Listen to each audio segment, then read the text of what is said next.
Por gentileza, abra sua Bíblia em Apocalipse, capítulo 11. Apocalipse, capítulo 11. Nós vamos ler alguns versículos aí, a partir do versículo 3, que é o texto que foi tomado aqui pelo autor da revista, como a base bíblica desse assunto, que é muito importante, as duas testemunhas do tempo do fim. Esse é o tipo de aula que pode ser dado em 2 horas ou em 30 segundos. Em 2 horas eu falaria de todas as perspectivas possíveis e inimagináveis na teologia dessas testemunhas. Em 30 segundos eu diria que a Bíblia não diz quem é, ponto. Não é? Aí vocês escolhem, 30 segundos ou 2 horas, né? Deixa para lá. Esse texto tem muita coisa importante para a gente entender. Até porque a Bíblia não diz, não determina a identidade, mas diz muita coisa interessante sobre a missão, sobre como nós, como igreja, precisamos nos portar, uma vez que também somos testemunhas de Deus. O que isso pode nos ensinar, o que a gente pode aprender, e há muito para a gente aprender aqui essa manhã. Amém, irmãos? Acharam o texto? Apocalipse capítulo 11, a partir do versículo 3 até o versículo 12, diz assim, concederei às minhas 2 testemunhas que profetizem durante 1260 dias, vestidas de pano de saco. Estas são as 2 oliveiras e os 2 candelabros que estão diante do Senhor da terra.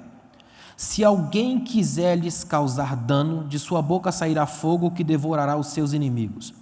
Pois se alguém quiser lhe causar dano, certamente será morto. Elas têm poder de fechar o céu para que não chova durante os dias de sua profecia, e têm poder sobre as águas para convertê-las em sangue, e também para ferir a terra com todo tipo de praga, quantas vezes quiserem. Quando concluírem seu testemunho, a besta que surge do abismo as atacará, vencerá e matará. Seus corpos ficarão estendidos na praça da grande cidade, espiritualmente chamada Sodoma e Egito, onde também seu Senhor foi crucificado. Pessoas de vários povos, tribos, línguas e nações verão seus corpos durante 3 dias e meio e não permitirão que sejam sepultados. Os habitantes da terra se alegrarão sobre eles e comemorarão. Enviarão presentes uns aos outros, pois aqueles 2 profetas atormentavam os habitantes da terra. Depois dos 3 dias e meio, um espírito de vida vindo de Deus entrou neles e eles ficaram em pé. E os que os viram foram tomados de grande temor. Então ouviram uma forte voz do céu que lhes dizia: subi vós para cá. E eles subiram ao céu em uma nuvem e seus inimigos os viram. Amém. Nós temos um problema grave em relação ao Apocalipse, que nós costumamos ler Apocalipse, eu falo nós, igreja, costumamos ler Apocalipse com uma tentação de finais fáceis de entender.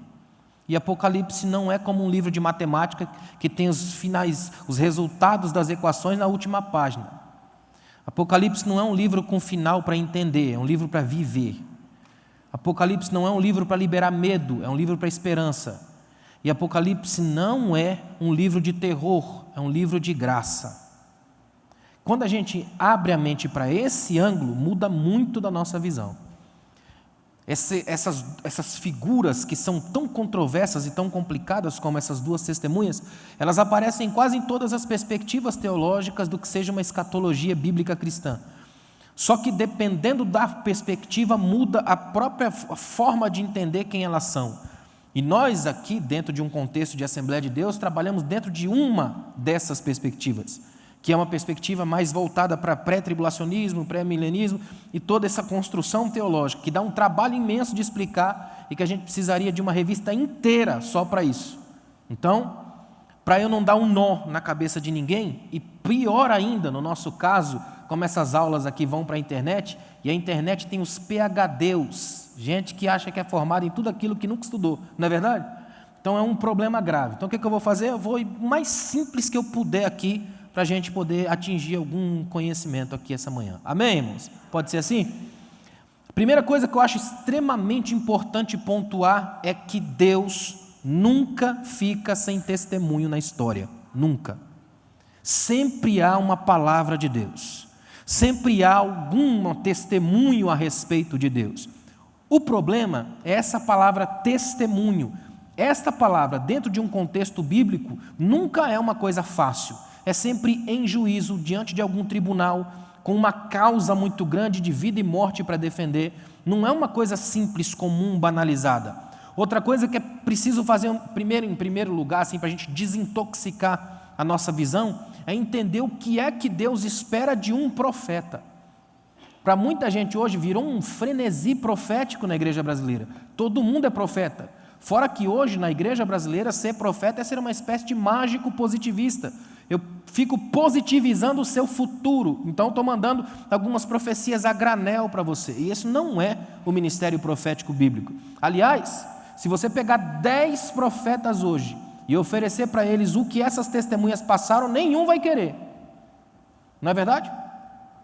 Essas testemunhas enfrentam oposição, enfrentam uma civilização completamente anti-Deus, que do ponto de vista de João, escrevendo o Apocalipse, faz questão de colocar um simbólico espiritualmente, chamando essa Jerusalém dessa época de Sodoma e Egito, ou seja, poderes extremamente anti-Deus, uma sociedade monstruosa, ímpia o tempo todo e totalmente voltada contra Deus.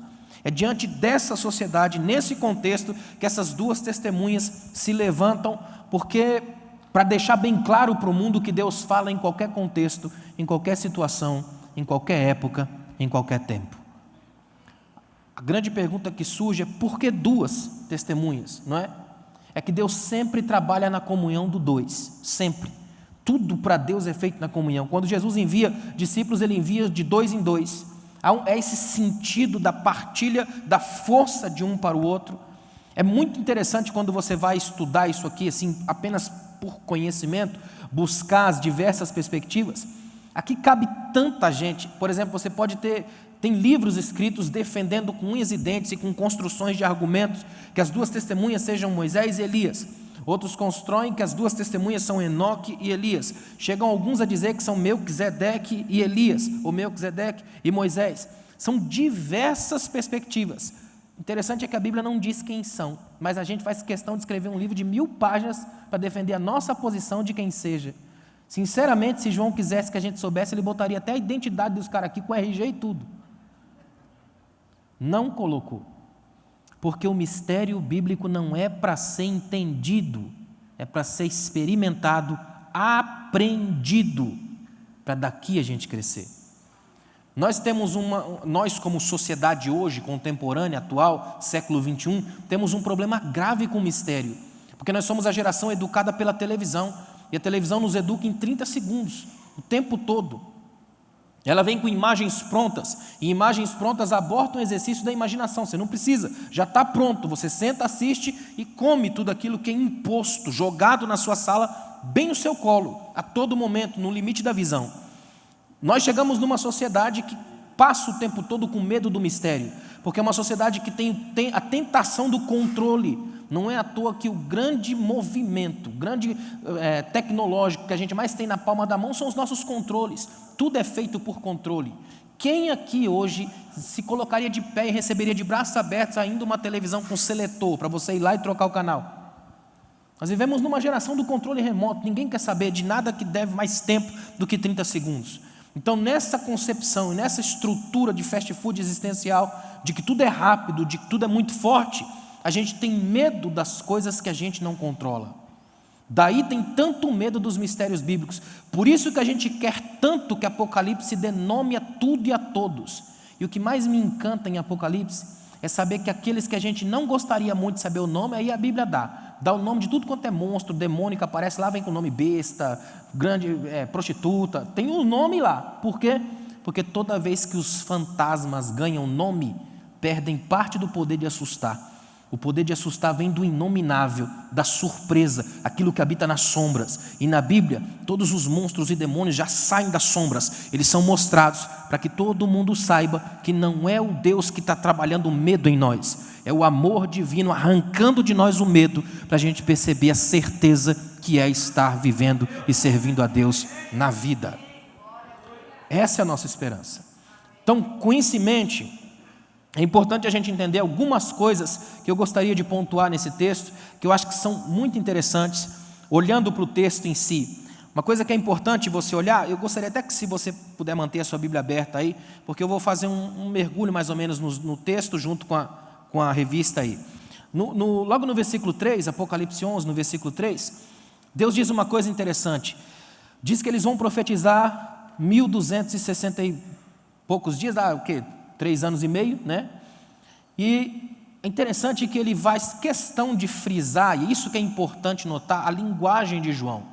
Deixa eu dizer uma coisa aos irmãos que é muito importante. João, que é quem escreve o Apocalipse, é talvez das grandes mentes do Novo Testamento. Ele é extremamente poético na construção das suas frases, o que muda muita coisa, porque quem é poeta escreve com uma visão diferenciada da própria vida. João é pastor, é outra visão diferente.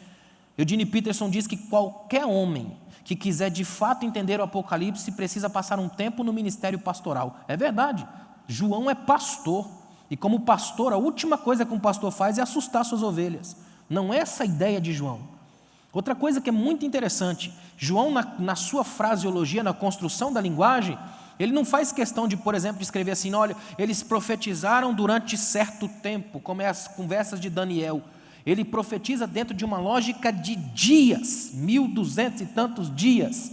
É entender que cada dia desse dá um trabalho para ser vivido, que há um processo longo e doloroso. Se eu falo para você assim, eu vou te abençoar daqui a 3 anos e meio, é uma coisa, eu vou te abençoar daqui a 1260 dias, você quase morre. É ou não é? A perspectiva do tempo é diferente, e no Apocalipse tudo tem a ver com tempo. Interessante que a frase marcante do Apocalipse, eis que venho sem demora, o original grego para essa palavra demora é taxeis, de onde vem a nossa palavra táxi, eu venho com a urgência de quem chama um táxi. Tudo no Apocalipse é feito pelo tempo, o acelerar, o desacelerar, as épocas, as estações, a ponto de que na construção teológica de muitas igrejas e algumas vertentes, alguns teólogos catalogaram em dispensações, tem perspectivas que não entendem assim. Então, entendendo uma dispensação, as testemunhas ganham um jeito de ser. Não entendendo essa dispensação, as próprias testemunhas parecem que somem, ganham um sentido mais simbólico. Por exemplo, você vai ver muita perspectiva teológica tentando entender essas duas testemunhas apenas como um símbolo, não como duas pessoas literais. O símbolo da igreja e da palavra, ou o símbolo só da atividade da igreja. Por que eu estou dizendo tudo isso? Para você ter uma visão um pouco mais ampla das perspectivas de interpretação desse texto. Mas o certo, o mais profundo, a verdade da palavra é que a Bíblia não definiu quem são. Deu pistas para a gente entender. Mas o mais interessante é que a Bíblia não quer que a profundidade do nosso conhecimento sobre as testemunhas esteja na identidade deles, mas naquilo que eles fazem, a missão deles e o melhor de tudo, em Deus. Escute o que eu vou dizer, o foco do Apocalipse não são as pessoas, não são os mistérios, o foco do Apocalipse é Deus. C.S. Lewis diz que quando a peça vai acabar e fecha-se a cortina, depois aparece no palco o seu autor. Apocalipse é o autor da peça do mundo andando no palco. É sinal que a peça acabou, mas o autor ainda permanece. Ele é o foco, Deus é o foco do Apocalipse. Interessante a gente entender isso, porque você vai entender lá na frente, até a soberania de Deus está nesse texto. Interessante que aí no versículo 3, ele fala das testemunhas, e no final do versículo 3 já dá uma pista que é muito importante e que passa despercebido por muita gente. Ele coloca aí que elas estão vestidas de pano de saco. A revista até vai explorar um pouco isso. É importante entender isso. A vestimenta de pano de saco era a vestimenta da humilhação, da humildade total. Sejam elas, nesse caso, literais ou não, a ideia aqui é muito forte. É qual é a postura dessas testemunhas num universo. Imagine isso aqui, uma cidade como Jerusalém, centralizada, onde toda uma coalizão mundial se assenta e governa, e todo um governo grande viciado em poder, autoridade, viciado em grana, em dinheiro, na coisa fluindo. Vem duas testemunhas que Deus levanta, e como é que Deus levanta essas testemunhas? Na contramão violenta daquilo que está estabelecido. Deus não levanta duas testemunhas com um linguajar político muito bem elaborado. Deus não levanta duas testemunhas com uma roupa extraordinária. Ou seja, Deus não vai para a arena do inimigo nas mesmas armas dele. Deus levanta os seus arautos dentro da ótica da humildade. Isso aqui para nós é uma das lições mais tremendas da Bíblia em retrospectiva. É para a gente entender que a igreja não vence quando ela briga na mesma lógica dos políticos, ela não vence quando ela briga na mesma identidade e ideologia do mundo. A igreja vence quando ela vence quieta, calada, de joelhos, com pano de saco e cinzas, humilhada debaixo da potente mão de Deus. A igreja vence por Deus, não pelas próprias forças. Essa é a ideia daqui. Eu queria pedir aos irmãos que abrissem a mente. Eu quero levar a gente aqui hoje num outro nível de entendimento disso aqui. Amém, irmãos? Que é para você não sair daqui procurando desesperadamente quem são as testemunhas, mas tentando entender que agora nós somos testemunhas de Deus e precisamos agir assim. Amém, irmãos? Isso é muito importante a gente entender. Olha que interessante. Ao longo da história teve diversas perspectivas sobre isso, mas eu pensando e lendo, pesquisando sobre isso até para essa aula, não consegui ver ninguém que parasse para pensar nesses pontos que eu quero trazer aqui. Por isso que eu fiz questão de trazer por essa ótica. Porque qualquer livro que você comprar, apostila que você comprar, ou vídeo que você assistir, você vai ver que há uma loucura, uma guerra, uma insanidade, quase que uma tara por descobrir quem são. E é interessante como a gente não percebe que essa loucura para descobrir a identidade tira de nós o mais importante, a missão delas. Porque para Deus, não interessa muito a minha identidade, interessa que a identidade dele seja formada em mim, para que a missão dele aconteça através de mim. Isso é muito importante a gente entender. Aliás, o texto vai dizer, por exemplo, no versículo 4, que eles são... Aí usam imagens simbólicas para eles. Eles são 2 oliveiras e os 2 candelabros. Tudo isso aqui tem um sentido profundo. Os candelabros, na própria linguagem de João, em Apocalipse 1:20, é símbolo da igreja. As oliveiras, de onde se extrai o azeite, a oliva, é símbolo da unção do Espírito Santo, a iluminação, porque era com esse combustível que se acendiam as lâmpadas da antiguidade. A ideia do texto é dizer que esses homens, essas testemunhas, que também, sei lá, pode até ser mulheres, ou não é? A Bíblia não diz quem são. Essas 2 testemunhas deixam uma coisa extraordinária na mente. A capacidade de que Deus levanta 2 testemunhas como poderoso indicativo de iluminação e de graça num mundo que está sendo dominado e quebrado por uma coalizão anti-Deus. Ou seja, Deus nunca fica ausente da história. Deus nunca fica nos bastidores como se não tivesse ação em nenhum lugar. E o mais tremendo que para mim isso mexe com a minha vida é saber que Deus levanta essas 2 testemunhas um formato tão profundo de humildade, de afastamento do glamour, da grandeza, mas coloca eles como símbolo máximo de iluminação e de unção do Espírito. Aqui cabe um questionamento muito sério para nós. Será que o mundo olhando para nós hoje nos enxerga como luzes de Deus num mundo sombrio? O apóstolo Paulo vai falar que nós somos como astros que brilham no mundo. O mundo olhando para nós hoje nos enxerga como de fato ungidos, porque essa palavra unção é uma palavra extremamente perigosa hoje, com um sentido muito perigoso. Tem gente que usa a chamada unção como arma de chantagem da fé dos pequenos. Eu estou lançando um livro agora que eu coloquei um tema assim, conhecereis a mentira e ela vos encantará. Algumas das principais mentiras que a gente vai pregando na igreja nem sabe às vezes. Uma delas é essa, não toque no ungido. O único ungido da igreja é Cristo. O resto é todo mundo por derivação. Quem está nele recebe da unção dele. Então não posso de modo algum usar a unção que Deus me deu por sua graça para chantagear a opinião e a fé de ninguém. É por isso que esses homens estão na praça e em nenhum momento eles são um símbolo de intimidação, eles são um símbolo de humildade, de quebrantamento, são candelabros, castiçais, pano e saco, toda a glória não é deles, é de Deus, porque Ele é o Senhor que levanta, Ele é o Senhor que dá, Ele é o Senhor que sustenta, Ele é o Deus da igreja, da vida e da história, tudo está nas mãos dele. É bom a gente lembrar que Inclusive, um dos temas subtópicos aí que o autor colocou na lição, ele colocou assim, profeta na terra dos profetas. As duas testemunhas proclamarão lá na terra dos profetas, em Jerusalém. Imagina o que é isso.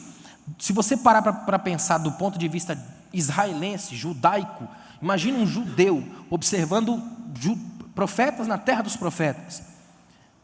Interessante que quando você vê surgimento de um profeta dentro do contexto judaico, olhando para a Bíblia, geralmente os profetas agiram nessa pegada aqui. Quando você olha para os profetas na Bíblia, e é muito interessante isso, eles sempre vêm com uma visão, uma imagem, às vezes um comportamento que choca a sociedade. Oséias, por exemplo, até hoje Oséias nos espanta. Olha o que Deus fala para Oséias, vai lá e pega uma mulher da prostituição e casa com ela. Ela volta para lá, Deus manda ele buscar de novo. Imagina, é um choque monstruoso no coração do povo. Até hoje, esse negócio dá problema para a gente. Oséias ainda é a nossa crise, não é? A ideia da concepção judaica do profeta é que o profeta comunga de uma coisa que a gente chama de patos, de onde vem empatia, o sentimento. Ou seja, o profeta não fala palavras de Deus apenas, ele sente sentimentos de Deus. Então, quando você visse Oséias casado com uma prostituta, nesse amor bandido e monstruoso, e aquilo desce para nós um choque. Imagina você chegar para Oséias e falar, Oséias, o que é isso? Põe a cabeça no lugar, você é um profeta, olha o que você está fazendo. E Oséias pegaria você pelo colarinho e dizia, você está escandalizado comigo? Eu estou. É assim que Deus está se sentindo no céu, pela sua traição com os outros deuses. Imagina. Ser profeta na cultura bíblica judaica é ser o indivíduo que é o outro repugnante. É o Amós que estava mexendo com boi e de repente Deus chama para ser um profeta. É um indivíduo que, eu acho tremendo o fato de Isaías ser um profeta da alta corte, um homem da habilidade linguística, e ele chega, dá uma palavra para o rei, vira as costas e sai. Antes dele chegar na porta, Deus fala, volta e dá outra palavra. Eu sinceramente não sei se eu voltaria. Só Deus para fazer umas coisas malucas. Ou seja, andar com profetas da Bíblia, andar com gente que não se mede pelas lógicas estabelecidas da religião. E agora você tem duas testemunhas que são testemunhas proféticas. E essa palavra profético virou uma palavra tão da moda do ambiente evangélico que ela já perdeu o seu sentido. C.S. Lewis escreveu que o diabo é mestre em tirar de nós as nossas certezas. E como que ele faz isso? Destruindo a linguagem. Tudo que Deus faz é pela linguagem, Ele cria na linguagem. O diabo, tudo que ele faz é destruir a linguagem. Então ele consegue esvaziar o sentido das palavras. Devoção, o diabo transforma em religião. Ou seja, a palavra profética, que é algo que denuncia os males e traz Deus de volta, o diabo transforma num positivismo gospel barato de compra e venda mercadológica da fé. Quer ver uma coisa? Satanás não vai te impedir de vir à igreja.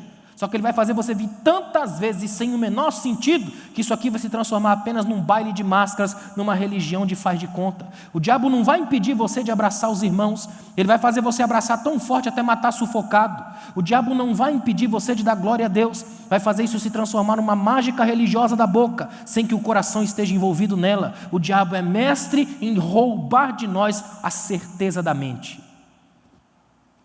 Aqui você tem duas testemunhas, num caráter profético, completamente diferente de tudo aquilo que a gente está vivendo hoje. Sinceramente, é por isso que eu acredito que essas personagens estão na Bíblia desse jeito. Eu fiquei muito tempo pensando nisso, para que Deus coloca essas duas testemunhas, não dá o nome, deixa esse negócio na Bíblia, não parece uma provocação divina? E é exatamente isso, existe um quê de provocação divina aqui, de que Deus esteja chamando a quem os leitores do texto, ao tempo todo lembrarem como é que testemunhas de Deus devem se comportar. Será que Deus se reconhece em nós? Porque são testemunhas de Deus. Essa é a grande questão que deve ficar aqui. Interessante que na revista ele colocou no ponto 2 aí, testemunhas poderosamente capacitadas por Deus. E ele fala que essas testemunhas, primeira coisa, são dele, são minhas testemunhas. No versículo 3 diz assim, concederei as minhas duas testemunhas, o poder delas para operar, e num primeiro momento, se você observar no texto aí, elas fazem um monte de sinais, de prodígios, e ninguém pode se levantar contra, e quem se levantar morre. Está no texto aí, está vendo? Num primeiro momento. Num segundo momento, quando elas terminam a sua missão, elas são mortas, e o seu cadáver é vilipendiado, é esquecido, porque na cultura da época, não enterrar um morto era profanar a memória. Agora, olha o nível, eu queria que você entendesse a intensidade disso. Num primeiro momento, eles pregam livres, profetizam, fazem sinais, ninguém pode se levantar. Num segundo momento, quando terminam a sua missão, perdem absolutamente tudo, inclusive a vida, a moral e a dignidade, porque não são enterrados. Ou seja, essas testemunhas não têm poder nelas. O poder é sempre de Deus. É Deus quem trava a ação dos inimigos e no final é Deus quem permite que a besta tenha poder sobre eles. Toda a soberania do texto ainda está sobre Deus. Até porque no final é Deus quem os ressuscita e na frente de todo mundo os leva de volta ao céu. Todo o poder do texto está em Deus. É aí que a minha pergunta volta novamente. Por que a gente olha tanto para as coisas do Apocalipse, mas não enxerga o Deus do Apocalipse? Se é Ele que está em todos os lugares aqui. Deus está em tudo aqui. Aí eu vou dizer uma coisa que talvez te assuste, mas eu preciso dizer.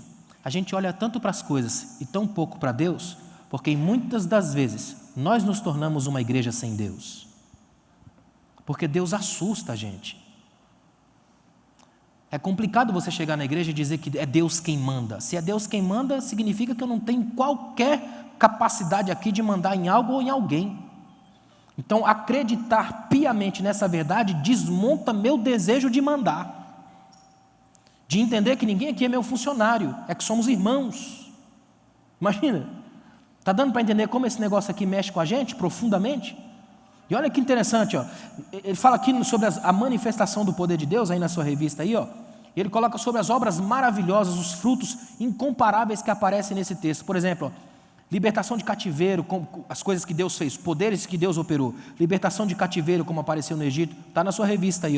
Aniquilação dos inimigos de Deus, a provisão dos alimentos, a proteção de todo o mal. Ou seja, assim como aconteceu no passado, agora essas testemunhas estão fazendo a mesma coisa, milagres operando tremendamente, porém, em nenhum momento no texto, o texto dá qualquer indicativo de que esses milagres por si só tenham feito alguma diferença. Eu não sei se você percebeu isso, eles têm um ministério de mais ou menos 3 anos e meio, estão ministrando, profetizando, algumas obras tremendas acontecendo aqui, porém, em nenhum momento, essas obras têm o poder por si só de despertar a fé de ninguém.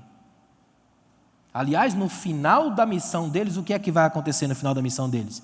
Eles são mortos, não é verdade? É muito interessante quando a gente pensa nesse aspecto aqui. Eu estava lendo um escritor esses dias, ele disse assim, eu não gostaria de modo algum de fazer parte desse ministério dessas 2 testemunhas, porque estão pregando ao pior tipo de plateia que existe, que é aquela que espera o final do sermão para te matar. Não é verdade? Não tem um tapinha nas costas no final do sermão. Aqui não tem abraço no final do sermão. O final do sermão é morte. O final do ministério é morte. Completa, estranha, terrível. Quer ver uma coisa interessante? Olha o versículo 7. Diz assim, quando concluírem seu testemunho, a besta, e essa expressão besta aqui é muito profunda, porque ela não é apenas a identidade de um ser, ela é a construção, o original traz muito isso, a mentalidade aqui é de uma construção de império, é poder, é como uma coalizão de nações em perseguição de um império geral das trevas. Na linguagem bíblica, a operação do erro é algo monstruoso, não é apenas um ser, é toda uma construção, um negócio monstruoso, que a principal linguagem, a principal ideia é finança, é dinheiro, e um dinheiro para dominar, para impor, para controlar. Não é à toa que Deus levanta suas 2 testemunhas sem dinheiro nenhum, vestida de pano de saco. A ideia é, tudo aquilo que a besta usa para comprar todo mundo, não faz diferença para eles, nem bolso eles têm. Deu para entender? Na completa distorção disso. Eles são perseguidos. Dá uma olhada na sua revista aí, no tópico número 2, no tópico 3, ele colocou assim, são 4 etapas da missão das testemunhas. Em 4 etapas. Primeira perseguição pelo império das trevas, depois a morte deles pela besta, o anticristo, depois ressuscitadas por Deus na praça de Jerusalém e arrebatadas ao céu. Tem um princípio nesses 4 processos aí, de que a missão deles tem começo, meio e fim. Mais do que isso, de que a missão deles tem um começo, meio e nesse processo tem uma morte monstruosa pelo império das trevas reinante. E lembrem, o império das trevas reinantes que matam essas testemunhas, que trucida elas, está acontecendo dentro da Jerusalém. E o texto ainda faz questão de colocar um lembrete assim tremendo, onde foi crucificado o seu Senhor. Ou seja, o império das trevas se levanta, domina, mata, trucida num lugar considerado sagrado. Por quê? Porque o inferno não respeita religião. Não respeita a característica do sagrado, as etiquetas do sagrado. Isso aqui é muito importante para a gente entender. Aliás, irmãos, olha que coisa interessante. No versículo 8, ele colocou assim, Apocalipse 11, 8, quando eles são mortos, as testemunhas, seus corpos ficarão estendidos na praça da grande cidade, espiritualmente chamada Sodoma e Egito. Gente, Sodoma e Egito é uma coligação monstruosa. É desespero para todo lado, é angústia, é pecado, é monstruosidade. Eu acredito que não há na história bíblica nenhuma cidade que seja mais monstruosa do que essas duas, e principalmente colocadas em sequência, Sodoma e Egito. E aí o texto diz assim, onde também seu Senhor foi crucificado. Ou seja, eles passam por humilhação e profanação. E o que mais me encanta é que em toda a Bíblia, como dizia Lutero, Cristo é o tema da palavra. Então Cristo aparece aqui. E aqui aparece no contexto da cruz, a crucificação. Quando toda uma sociedade também se volta contra o Filho de Deus, o matam e ele aparece ali crucificado, humilhado. Porém, lembrem-se que aquela morte dele não é o final da história. Ele vai para o túmulo, do túmulo ele reaparece ressurreto, vivo e recebido nas nuvens. A mesma coisa vai acontecer com as duas testemunhas, porque para quem está debaixo da bênção, da unção e da mão de Deus, a morte não tem a última palavra, não domina os nossos corações, não nos aterroriza para sempre, porque nós estamos guardados na mão daquele que é vida e vida eterna, e vida em abundância e vida plena. Esse é o nosso sentimento, é o que a gente precisa entender de uma vez por todas. E isso é tão importante para a gente entender, porque, infelizmente, e olhando para esses textos assim, tem uma coisa que assusta muita gente quando vai estudar os textos do Apocalipse, da escatologia em si. A maioria das pessoas tem aquela sensação de que os poderes, os reinos das trevas, essa coisa toda, vão ser capazes de destruir, porque Deus se cala, cruza os braços e vira as costas. E não é isso que a Bíblia diz. A Bíblia mostra Deus o tempo todo. Lutero chegou a escrever que o diabo é uma espécie de cachorro selvagem na coleira de Deus. Deus está sempre com o controle de tudo. Como seria tremendo se a gente aprendesse essa verdade para o resto da nossa vida. Volta para casa com essa verdade no seu coração. Deus nunca perdeu o controle, nem nunca vai perder. Ele nunca perdeu o controle, nem nunca vai perder. O texto áureo da nossa lição jogou lá em Isaías: nunca antes de mim houve nenhum Deus, e depois de mim nunca haverá nenhum Deus. Não existe nenhum ser, ideia, mentalidade, domínio que seja maior do que o nosso Deus. Ele está acima de tudo e de todos, Ele manda em tudo e em todos, Ele é soberano, e nessa verdade a gente descansa o coração. Agora, preciso fazer um alerta aqui. Não espere que o mundo melhore. O mundo não vai melhorar. Não espere que a Globo lance uma novela linda sobre a Bíblia. Não vai fazer. Não espere que a ideologia de gênero pare e tudo fique lindo e eles venham para a igreja. Não vai acontecer. É natural do império das trevas afundar cada vez mais. Nós é que precisamos tirar as nossas roupas de festa, botar pano de saco e voltar a ser testemunhas de Deus. Nós é que carecemos de uma leitura bíblica onde a gente se encaixe e não que ela se encaixe na gente. É diferente. Eu tenho visto um malabarismo homilético em muitas igrejas hoje. Os indivíduos montam todo um sermão, depois procuram algum texto bíblico para ver se dá base. É o contrário. É a primeira palavra, para dar palavra sair o meu sermão. Senão não funciona. Aliás, uma coisa que me chama a atenção, eu fico imaginando, por exemplo, tenta imaginar, vamos fazer uma suposição de que essas duas testemunhas, com base aqui em alguns textos, pudessem ser de fato Moisés e Elias. Imagine, já pensou? Coloca no lugar, você está numa praça central de Jerusalém, vem Moisés e Elias, milagrosamente trazidos por Deus, ficam 3 anos e meio pregando, fazendo grandes poderes e milagres, e o final você ainda vai matar Moisés e Elias. É muita maldade, não é verdade? Fala a verdade, não é muita maldade? O que é que pode vir de bom do coração do homem? Talvez uma das coisas que tem sumido das igrejas e que precisa ser trazido de volta é a doutrina da depravação total do homem.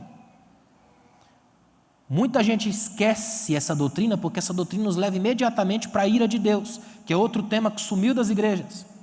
Alguns temas estão sumindo das igrejas, de que o homem é pecador e que nada de bom vem dele. De que Deus, em sua ira, se nos desse o que nós merecemos, Ele nos daria o inferno. É pela graça que nós somos salvos. Então está todo mundo aqui hoje, irmãos, para agradecer a Deus pelo fato dele ter nos salvado. Nós estamos aqui pela sua graça, e a sua graça para conosco nos alcançou e atingiu num nível que a gente nem imaginava. Imagina a grandeza que é isso aqui, ó. Interessante que eu fico imaginando que todo esse momento aqui deve provavelmente um momento muito tenebroso, quando essas duas testemunhas enfim são mortas, vencidas pela besta, e os corpos ficam ali em exposição. Ou seja, é uma espécie de anticulto, anti-adoração. A adoração de Deus, o culto de Deus é baseado na vida. A da besta, dos impérios da morte, é baseado na morte. Então o corpo fica exposto, os corpos expostos durante 3 dias, todo aquele tempo, a morte sendo vista, celebrada como uma vitória. Só que até hoje não entra na mente do império da morte de que ela não tem mais a chave. Eu vou dizer uma coisa para vocês que para mim é uma das mais lindas da Bíblia. Quando alguém morre, no nosso ambiente, a morte vem junto com uma palavra: irreversível.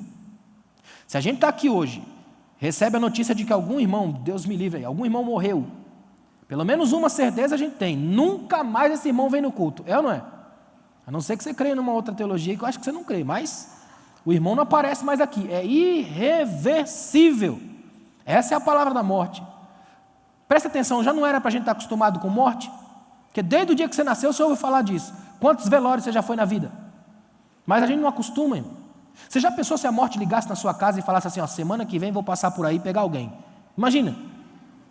O caráter dela é imprevisível, de qualquer momento ela surge, e quando surge leva alguém, e o problema não é quem leva, é quem fica. Mia Couto disse que a morte é sempre um problema, um exagero, leva muito, deixa demais, não é? Só que olha que tremendo. Imagine por um momento o império da morte, olhando Jesus baixar a cabeça na cruz e dizer: está consumado, está feito. Na mentalidade da morte, o império da morte acabou, porque para ela a palavra irreversível não existe até então.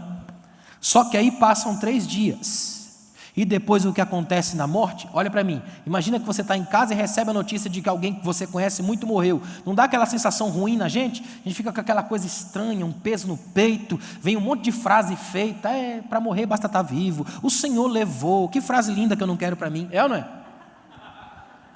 São malabarismos semânticos para lidar com o desespero daquilo que se concretizou. Agora imagina, olha para mim, imagine você o que é que aconteceu no império da morte depois de 3 dias, quando Jesus se apresentou vivo. O que a morte causa na gente, Jesus causou na morte. Ele disse para ela: agora eu cheguei, ó, a reversão da irreversibilidade. Aí jogou um cântico na boca de Paulo: quando isso que é mortal se revestir de imortalidade, e isso que é corruptível de incorruptibilidade, então se cumprirá a palavra que está escrito: tragada foi a morte na vitória. Onde está, ó morte, a tua vitória? A reversão da irreversibilidade.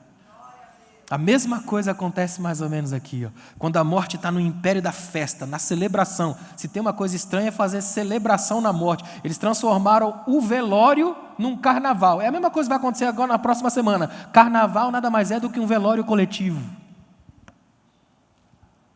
Só que aqui não. No final eles se levantam, são levados nas nuvens, e todo mundo tem que saber: paira um temor. Temor é a melhor palavra para definir a presença de Deus. É o mundo sabendo que Deus está presente. Se Deus está presente, o temor dele mexe nas vidas, porque a vida está maior do que a morte, em qualquer instância, em qualquer lugar. Então é que você sai daqui essa manhã com essa certeza. A Bíblia não diz quem são, porque não precisa. A Bíblia diz o que elas fazem, a sua missão, o modo como se comportam, o que recebem no final. Isso significa que nós, como igreja, precisamos nos portar à luz desse conhecimento, de que sinceramente não é o nosso nome que tem que aparecer, é o de Cristo, porque a missão não é nossa, é dele. Então o ministério não é meu, é dele. E o melhor de tudo, eu preciso me comportar humildemente, porque se eu me comportar humildemente, debaixo da unção de Deus, como luz de Deus no mundo em trevas, ainda que esse mundo me mate, nele confiarei, porque ele me fará viver como ele, junto dele, com ele. Essa é a ideia. Quando a gente entende isso, muda muita coisa. Porque aí a gente não vai para a Bíblia apenas para caçar monstros. A gente vai para a Bíblia para glorificar a Deus pela esperança. Deus sempre se apresenta ao mundo como uma testemunha, inclusive para quem é cego, para quem não entendeu ainda. Tem um escritor que diz que João escreve seu Apocalipse com tão grandes e belas imagens, porque ele quer que quem é surdo ao Evangelho, vendo, entenda. E ele diz que Deus fala tão tremendamente no Apocalipse, para que quem é cego ao Evangelho, ouça. Quem tem ouvidos para ouvir, ouça. Ninguém fica fora da palavra e do impacto de Deus. A ideia do texto é dizer para mim e para você, que Deus não perdeu o controle da história, de que Ele é Senhor de tudo. E é muito bom a gente lembrar disso num ano como esse, ano de eleição num país bagunçado, virado do avesso. Não é verdade, irmãos? É para a gente aprender de uma vez por todas que Deus ainda tem o controle da história, que nele repousam as esperanças da vida, e que nós como igreja, hoje, as testemunhas dele no mundo, precisamos lembrar da nossa ação como luz e como sal da terra. Não basta colocar um adesivo no carro e sair por aí dizendo que a gente é crente. Aliás, isso pode se transformar numa espécie de antitestemunho, porque se o adesivo não for de verdade aquilo que eu faço, eu prego um antitestemunho. Já pensou? Você bota um adesivo no carro assim, ó: posso todas as coisas naquele que me fortalece, e sai furando os faróis vermelhos. Imagina o que você não pode fazer. Não é estranho? Você entra na NVA, nunca vi antes, né? É muito perigoso quando a gente cria uma... Como é, pastora? Propriedade exclusiva de Jesus. Eu nunca sei se é a pessoa ou o carro. Há muita gente fazendo isso. Nos Estados Unidos alguém botou o adesivo no carro: cuidado, Deus ainda não completou a obra em mim. Imagina, sai da frente, né? Tem muita gente vivendo esse tipo de evangelho estranho, evangelho que ainda não foi feito, evangelho da desproporção, da descontinuidade, da morte. Eu me lembro que logo que vai fazer 8 anos que eu moro aqui em Goiânia, agora já me sinto em casa, mas logo que eu mudei para cá, mais ou menos um ano e pouquinho, eu me lembro que um rapaz foi me buscar para pregar numa das igrejas aqui em Goiânia, e ele furou um farol, depois o segundo, e eu fui me segurando, o terceiro, que ele olhou para mim, acho que ele percebeu que eu estava angustiado com aquilo, e ele disse assim: pastor, relaxa, que o senhor é de fora, aqui é cultura daqui. Falei: irmão, mas é cultura de morte, e se é cultura de morte, nós somos igreja, e a igreja chega com a vida, a igreja tem que mudar culturas de morte. Se a igreja chegou, a cultura que vem é a da vida, onde a cultura da vida chega, é sinal de que a igreja de Deus está lá. Nós somos, hoje, cultura de vida. Amém? Fica de pé, por favor. Eu quero fazer uma oração com você, agradecendo a Deus pelo fato de hoje nós estarmos aqui e podermos louvar a Deus, estudar a sua palavra, agradecer a Deus pelo fato de que nós ainda podemos testemunhar a sua palavra para esse mundo em trevas, esse mundo em caos. Queria que você lembrasse, amanhã é segunda-feira, você vai voltar para o seu trabalho, para a guerra da vida. Lembre que você é uma lâmpada de Deus no lugar onde você entra. Amém? E é bom lembrar disso porque toda a energia não está na lâmpada. A lâmpada é só o instrumento. A energia é que faz a luz acender. E isso não vem de nós, vem de Deus. Então sejamos instrumentos úteis para a glória de Deus. Amém? Obrigado, Senhor, por esse dia. Obrigado, Deus, por essa manhã. Obrigado por estarmos aqui, por adorarmos o Teu nome, por compreendermos o alcance, Pai, o alcance da Tua graça em nossa vida. Senhor, acima de tudo eu quero Te agradecer com todas as forças da minha alma, porque o Senhor não perdeu e não vai perder o controle da história, porque o Senhor quem manda, o Senhor é quem fala, o Senhor é quem faz, o Senhor está na sala de controle do universo. Ninguém, Senhor, pode de algum modo influenciar a Tua opinião. Não houve a Deus antes de Ti, não haverá depois de Ti, porque não há um depois de Ti. O Senhor está acima de tudo e de todos. O Senhor é soberano, o Senhor é soberano. O Senhor é o Senhor de tudo que existe, de tudo que há. A tua mente é que projetou e criou todas as coisas. Então aqui, Pai, nós fazemos aquilo para o qual fomos criados, te adorar. E nós te glorificamos e celebramos o nome da tua glória e adoramos a ti, porque o Senhor merece, porque o Senhor é digno, porque o Senhor está sentado no mais alto sublime trono, e porque de lá o Senhor nos olha, nunca nos abandona e não nos perde de vista. Obrigado, Jesus, por cada família aqui essa manhã. Em teu nome nós te adoramos e te agradecemos. Amém. Que Deus te abençoe. Obrigado, pastor.